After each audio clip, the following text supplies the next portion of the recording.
তোমাৰ মাথায় শুনা নাই এতিয়া কয়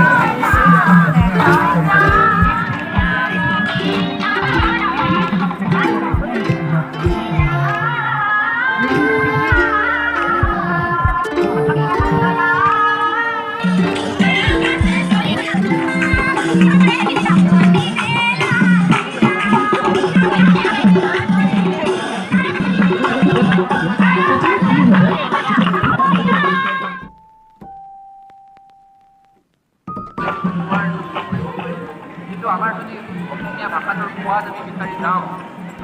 আমি ঘৰ পাম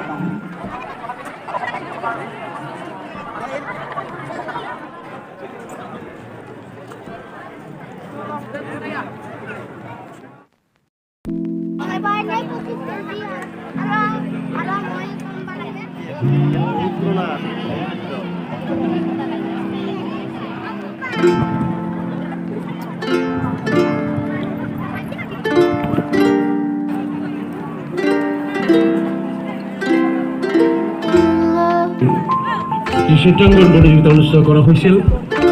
শুভেচ্ছা জনাইছোঁ আৰু সন্ধিয়া স্বাগতৰ অনুযায়ী এই প্ৰতিযোগিতা পুৰস্কাৰ